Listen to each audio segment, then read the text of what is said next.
Hello, welcome to 2022, boys and girls of the internet and of the amazing FBA followers and the 10K Collective podcast followers, I should say as well. Today I've got Joe Valley here, who has just written a book called Exitpreneur, which we are hoping to put on the map as the definitive word to describe people who sell their businesses. So, Joe, thanks so much for coming on live. Great to have you. First podcast of 2022. Good to be here. Thank you for having me live. I appreciate it. Pleasure. Your background is considerably more orderly than mine. I'm sitting in a box room at a sort of family member's house, so it's all that kind of awkward New Year transition back to normal life. But we're going to talk about a really exciting topic, which is selling your business, and specifically, you've got a really structured way of doing it. I really like that. So, we are going to go live as a podcast and it's recording as we do. So if you're listening live, thanks for joining us.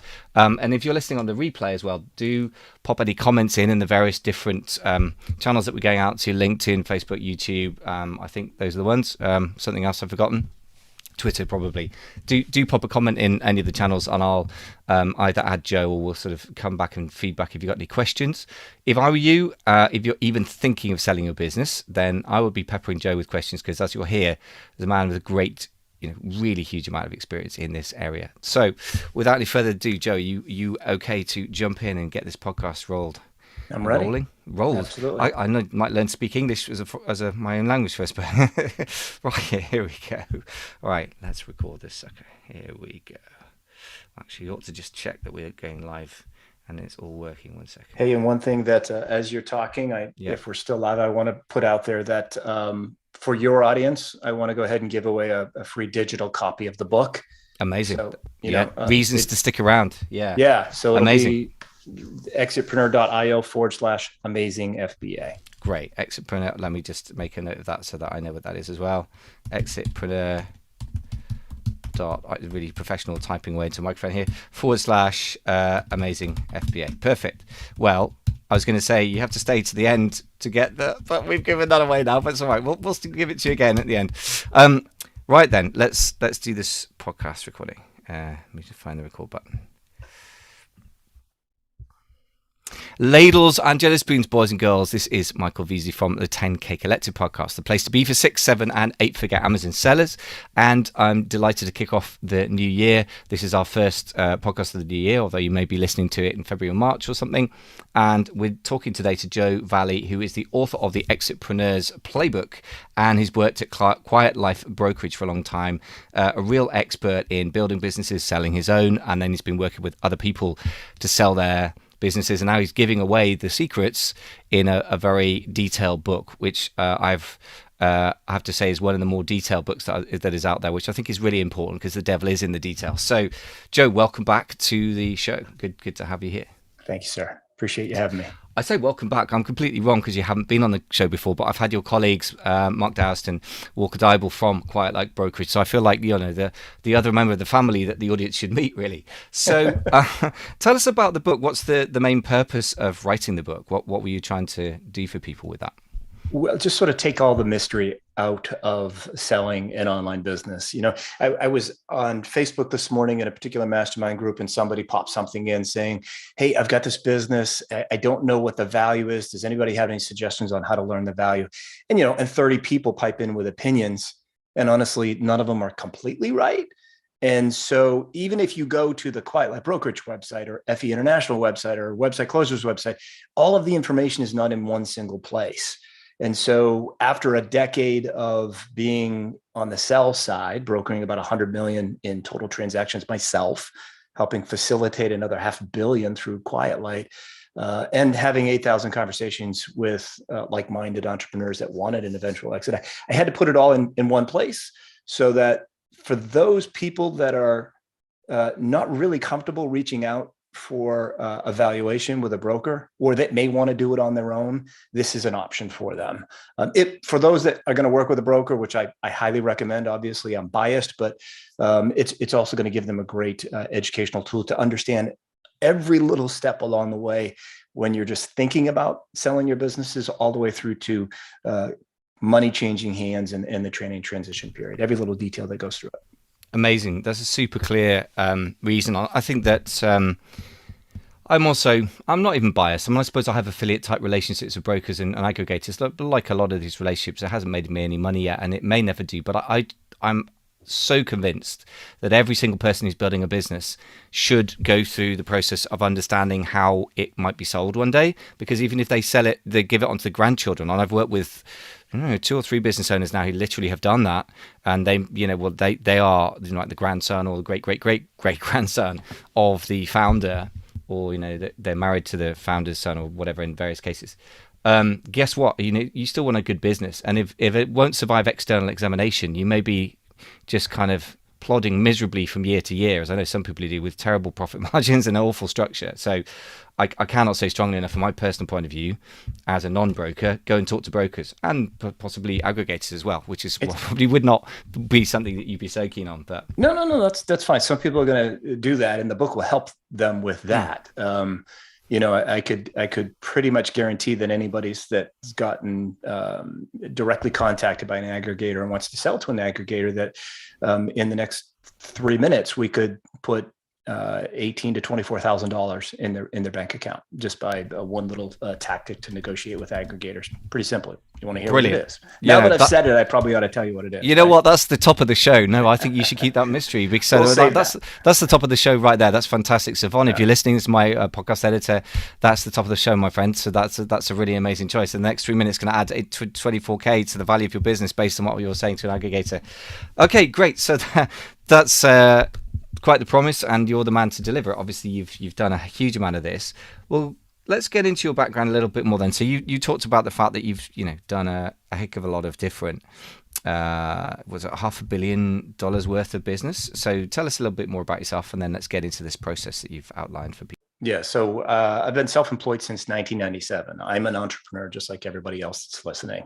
I've built, bought, or sold over a half dozen of my own companies. The number's probably closer to a dozen if you count the startups that didn't quite get anywhere. And in 2005, I went 100% online with my last e-commerce business. And I ran it through the best of and the worst of the economy, and then came out the other end of the Great Recession and sold it. I was tired, worn out, had to move on.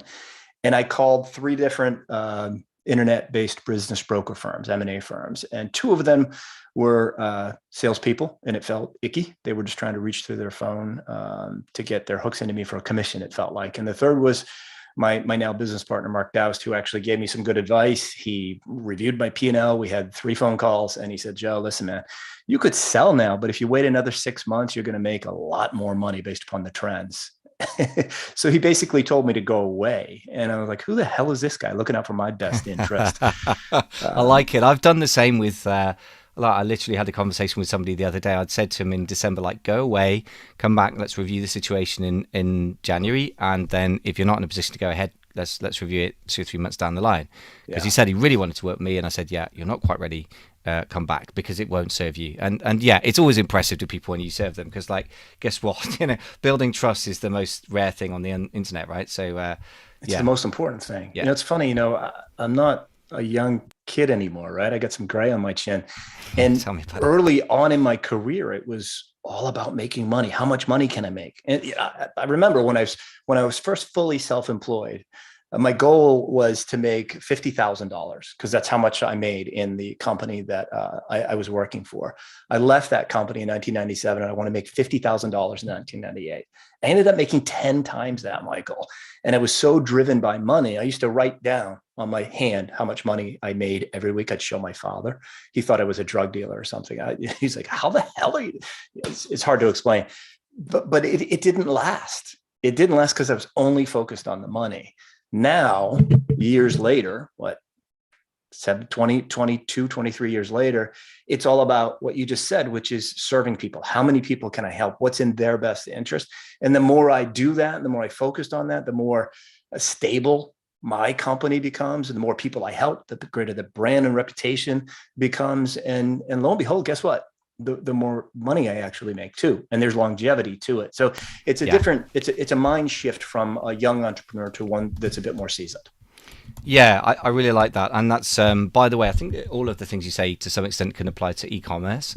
There are more brutal corrective feedback mechanisms in place if you sell on Amazon than there are anywhere else. But that's true now. That won't necessarily be true. I mean, Trustpilot might, grow to become the all-encompassing thing you have to have, for example. And I've certainly given plenty of rude reviews on Trustpilot, not really for e-commerce or digital-related stuff, but for just people repairing my boiler or just not repairing it or whatever it is, not turning up. So I think long-term reputation is everything. I think you're absolutely right. Well, look, that's all very reassuring.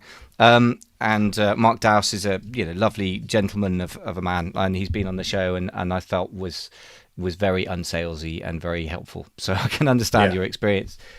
So, and also there's great stability in Quiet Life then, because that means you guys have been working around together for quite a long time now, because Mark Dowse has been running that for a while, hasn't he? The company was launched in 2007. I joined in early 2012. I took 2011 off, and it was me, Jason Yellowitz, who was my broker at the time, and Mark. And now we've got a total of 15 advisors, more than that in terms of support staff, and all the advisors that are entrepreneurs like myself. We closed a $250 million in transactions in 2021, and it just it keeps getting bigger and bigger. We've quadrupled in size, both revenue and profit, in the last 3 years, and with people we've almost tripled.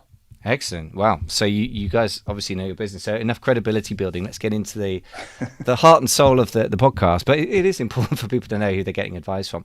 So what are the steps then? So you've got the sort of basic outlines. Obviously the book, quite a thick book, lots to get into, and the detail does matter. I think it really does matter. And there's an amazing amount of detail that, having sort of not sold my own business, but helped some clients with that process, sort of on the sidelines. I'm not a broker and I don't pretend to be, but there is obviously a lot of detail. So let's try and sort of give people an overview, and then we'll sort of dive into the details a bit more. So could sort of basically in a sort of 2-minute rush through whatever it is, 6, 12, 18 months of work, can you give us the sort of simple steps, the overview? Yeah. So it starts with a goal. What do you want, right? How much do you want to sell your business for? When do you want to sell it? And how do you want to feel when you sell it? Dollars, date, and feeling.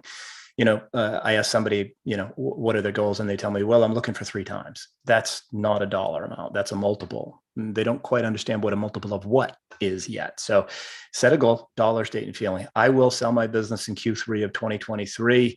And when I do, I will feel incredible because I'll be out of debt, can spend more time with my family, and finally take that, RV trip that we wanted to take for 3 months. And then you need to reverse engineer a path to that goal. And that's what you've got to do there. You can get maybe 75, 80% of the way in the, from the book itself. You want to firm up the value of your business. You want to properly understand and calculate what sellers' discretionary earnings is, because that's what the multiple is applied to. That is net income plus add backs, which means you got to really understand what add backs are. But you want to firm up where you are today, so you know how close or how far you are from your goals. And then you want to look at what we call the 4 pillars of value: risk, growth, transferability, documentation, and a 5th one, that it's the mortar that holds all those bricks together in those pillars, and that's you. These are what the buyers are looking at, and what's going to sway your multiple up or down in a multiple range for your business size and niche and things of that nature. And then you want to really kind of shift your mindset a little bit from that young man mentality that I had, from, make as much money as possible, to building a better business or a great business for a great buyer to take over at a great price. And you can push and pull different levers to make sure it's as strong a foundation as a business in that 12 to 18 months prior to selling it, and marching towards that financial goal. And you do all of that. And it's actually really motivating, because you get over those tough days, weeks, and sometimes months we all have as entrepreneurs. And then you're working with an advisor on your own or on your own, and you understand what kind of package to put together to entice as many buyers as possible. I think the worst thing that anyone can do is just work with one buyer, because that buyer knows they've got leverage. You're not talking to anyone else. You want to create competition amongst the buyers. In 2021 at Quiet Light, we had an average of 4.5 offers on every single listing. Hell of a year. And 62% of the listings went at or over asking price. And that's because of creating that competition. And then the last thing you want to do is really just learn about the different deal structures that are possible, so you don't go into things blind and stressed out. There's cash, seller notes, holdbacks, earnouts, stability payments, rolling equity, working capital pegs, inventory notes, and a combination of almost all of those. The more you understand those, the more you can work towards your goals and be at peace with some form other than 100% cash. Although the majority of transactions are sold at 100% cash, there may be a holdback, but that's just during a training and transition period. But the more you know, the more comfortable you're going to get with the process, and then the more you can focus on building a great business for a great buyer to take over at a great price. Great. So that's it. So in a nutshell, I like the fact that you can compress it to that degree. And the weird thing with an expert in an area doesn't make it more complex; they make it more simple. It's quite interesting, which is the opposite to the Facebook experience you were talking about, where somebody asks a simple question and you get 30 different replies, none of which are accurate. So that's really good. So I can make it complex. I'm sure you can get into the weeds. We could get into the weeds a bit. I think we should, because the devil's in the detail with this stuff. But yeah, I think it's an interesting point that you want to set a dollar goal, not a multiple, because in a way the multiple is kind of irrelevant, isn't it? That's just the mechanics of the deal. Absolutely. And you don't put a multiple into your bank account; you put dollars in your bank account. Yes, dollars, exactly right, or pounds, or whatever it is. And setting a date, and then you mentioned the sort of what you're going to do, some kind of family vacation or something. Tell me a bit about the sort of emotional reasons to sell, because it strikes me more and more, so I've spoken to a lot of brokers and aggregators over the last couple of years as the sort of FBA business is sort of blown up, and it strikes me that it's kind of an irrational decision when you sell, not how much you sell for. That's the kind of science and the art as well, but it strikes me that the emotional decision is when. So tell me a bit about that initial decision to sell from your experience. What motivates people who own businesses to sell, and what are good and bad reasons to sell? Maybe another question. Yeah, first of all, I think it's an irrational decision to sell if you have not planned to sell. You just wake up and decide to sell, and I think it's irrational then, because you're absolutely not going to get maximum value for the business. Simple as that. Emotional reasons. Look, we're all entrepreneurs. We go through cycles. We get worn out. We get excited. We launch a business, we grow a business, we take it as far as we can take it. And some of us are really good at the startup phase and getting it to, 5 million or 10 million or 1 million, whatever your number is, add or subtract zeros for your own personality. But it doesn't mean we're great at taking, a business from 1 million to 25 million or 50 or 100 million. As I said, at Quiet Light, we now have, over 30 people. We closed $250 million in transactions. Does that mean Mark and I should be at the helm to close $1 billion in transactions every year? Maybe not, right? We've got to understand our own level of incompetence in order to reach those goals with sanity. Unfortunately, when people don't set the goals, they get emotionally exhausted, tired, and worn out. With goals, you can still get that way, but you're marching towards something. And so the reason people sell is because they wake up and decide to sell, or they've set those goals and they understand that the reality, especially with an FBA business that's growing rapidly, or any e-commerce business that's growing rapidly, the vast majority of the money that you make, real wealth, is built by selling a business, not by holding it. There are exceptions to every rule, but if you say, well, what about Zuckerberg? What about Bezos? They've all sold their businesses. They went public. That's a sale. That's how they made their billions. Most other people, that really get rich or get the financial freedom they desire, it often comes from an exit.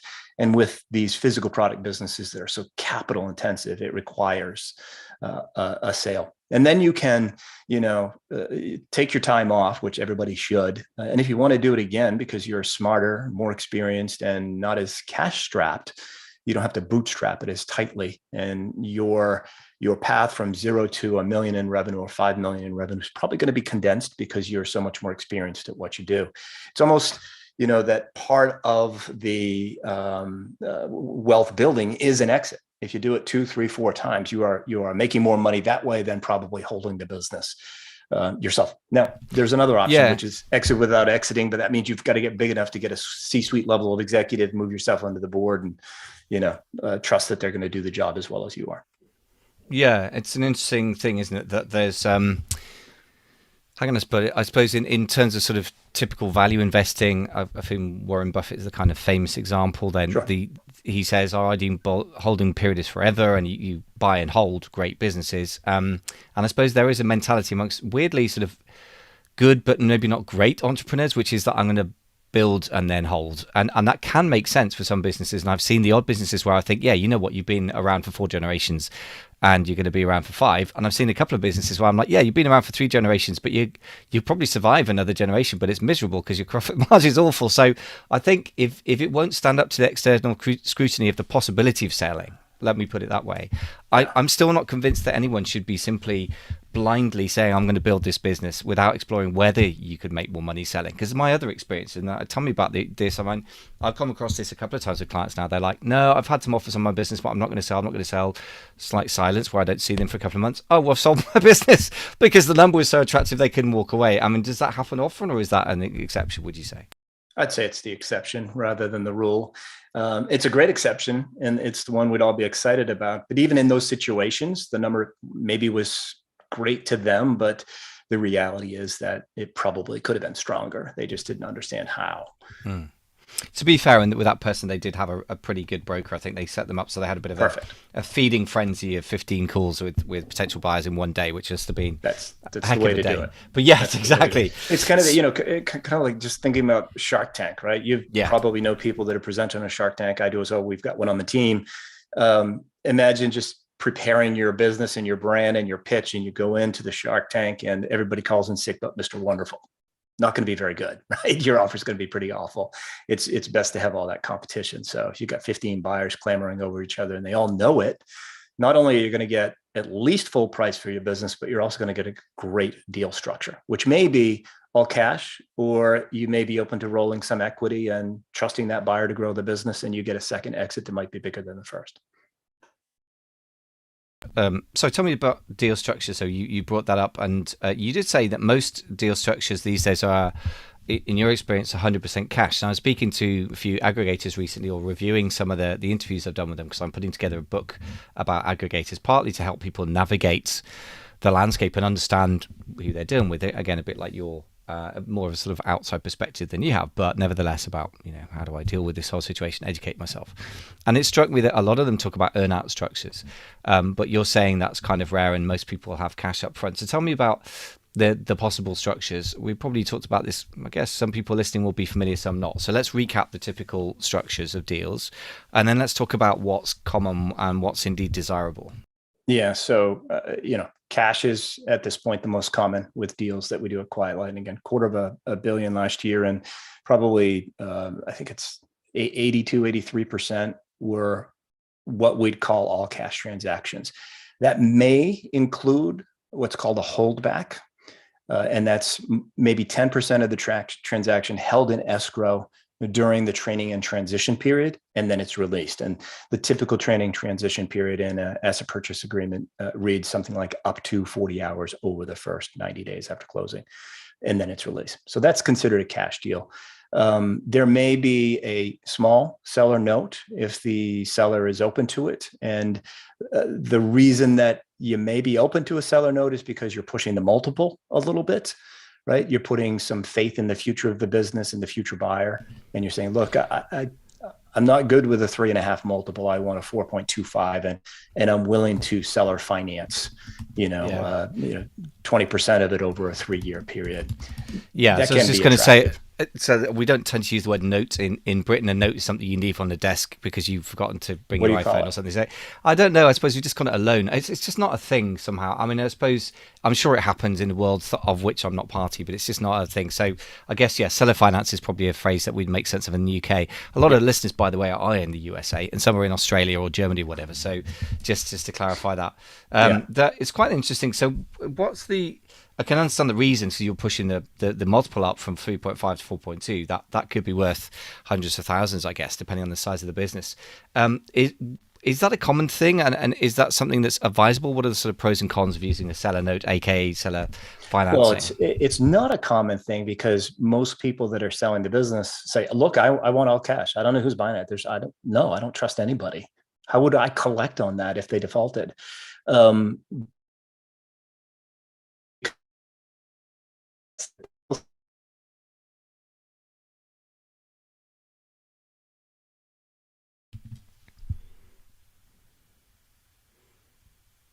Hello, Joe. Sorry, we seem to have lost you for a second. Sorry.